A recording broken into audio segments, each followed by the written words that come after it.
Hello, dear children. Welcome to the English class. In our previous grammar class, we had learned about parts of speech. How many parts of speech are there? 8, you are right. There are 8 in number. Today, we are continuing with some more grammar part. And we are going to take up chapter 5, the noun, kinds of nouns. Let us just look at what are the kinds of nouns that we have. What is a noun? Do you remember the definition of a noun?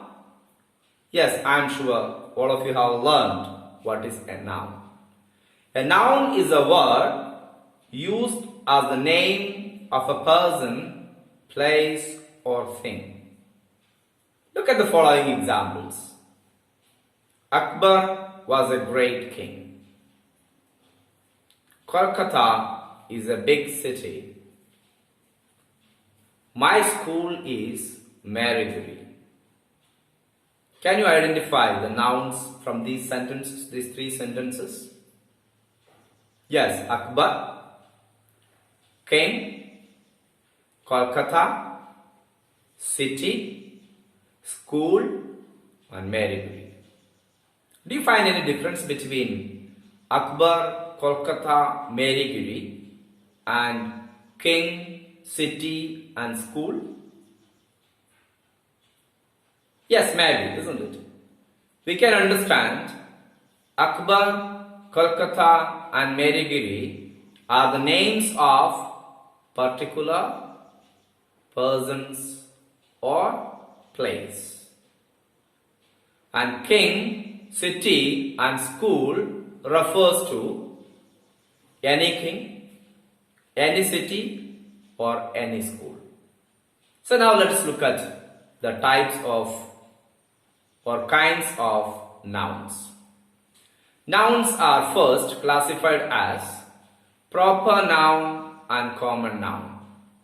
So in the 3 examples that we had seen, we are able to see that Akbar, Marygiri, and Kolkata, they are names of particular place, person, or thing. So, proper noun is the name of some particular person or place. Look at the definition and learn it.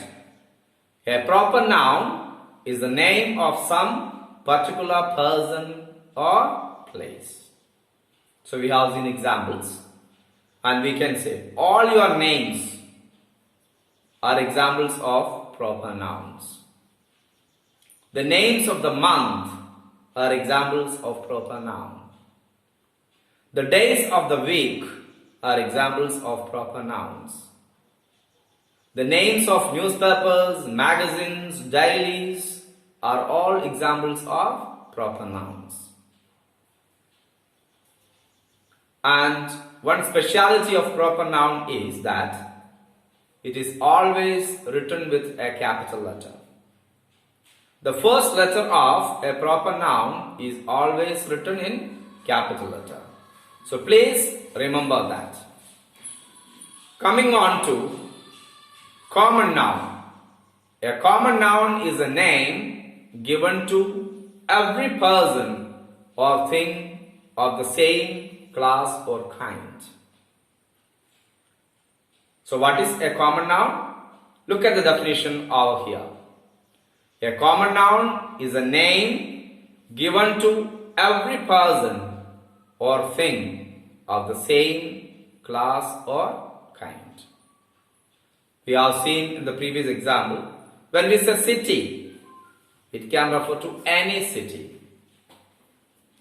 When we refer to school, it can be any school. When we refer to king, it can be referred to any king. So other examples are, when we say boys, it can refer to a group of, or it can refer to any boy. Or when we refer to girl, it can refer to any girl. Student, it can refer to any student. So common nouns are the name given to a group of persons or things of the same class or kind. So please understand what is proper noun and what is common noun. Moving on to the next type or kind of nouns, we have collective noun and abstract noun. We have already learned in our textbook about collective nouns. We have learned a bunch of flowers, a herd of cows, a flock of sheep. So when we are referring to certain nouns, that refers to a group of something taken together. So let us see what is a collective noun. What is the definition of a collective noun? A collective noun is the name of a number or a collective of persons or things taken together and spoken of as one whole. So please understand what is a collective noun. A collective noun is the name of a number of persons or things taken together and spoken of as one whole. Look at the examples. An army. When we refer to an army, it means a group of soldiers. When we say a herd, it refers to a group of cattle. When we say bunch, it can refer to a collection of a group of flowers. So we can see a collective noun is the name of a number of persons or things taken together. So learn the definition. Moving on to abstract noun. An abstract noun is usually the name of a quality, action, or state considered apart from the object to which it belongs. So let us take up some examples of quality. When we refer to quality, we can say goodness, kindness, honesty, etc. And when we refer to action, it can be laughter, theft, movement, etc.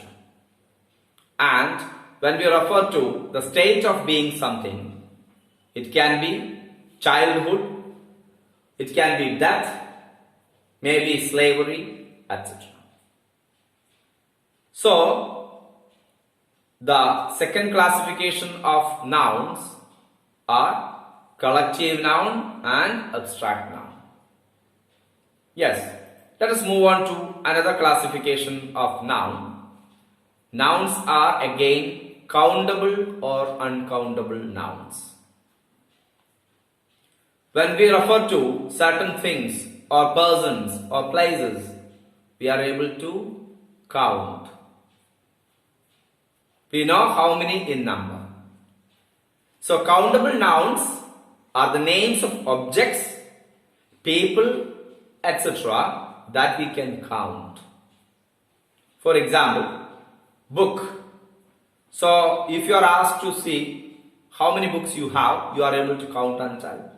How many textbooks you have, how many notebooks you have, it is countable. Or pen. How many pens you have, you are able to count and tell. Or when we say the boys of a particular class, we know how many are there in number. The girls of a class, we know how many are there in number. We are able to count them. So that is what is called as countable nouns. Then moving on to uncountable nouns. Uncountable nouns are the names of things that we cannot count. For example, milk. You take milk. Milk is a noun, but it is not possible to count and see milk. But we are able to measure how much milk is there. We are able to measure it, but we are not able to count it. Or you take the case of oil, coconut oil. Can you count and see how much coconut oil is there in a particular packet? No. Sugar. Are we able to count sugar and see how many are there? Very difficult. Or sand. It is very difficult to count them. Or when we say gold, if we are referring to gold ornaments, of course we are able to count them. But when we refer to gold, it is not possible to count them. Or when we say equality, honesty, he is just, we are not able to count them. So, another classification of nouns are countable noun and uncountable nouns. So, let us just revise what we have learned. So, we have seen there are different kinds of nouns, and the first classification of nouns were proper noun and common noun. Again, we have classified nouns as collective noun and abstract noun. And another classification of noun is countable and uncountable nouns. Again, we have more classification of nouns that we will take up in the next class. So read through chapter 5 very clearly up to countable and uncountable nouns. Try to understand and also do the exercises which are given between these pages. Okay, wish you all the best. Thank you. See you in the next class.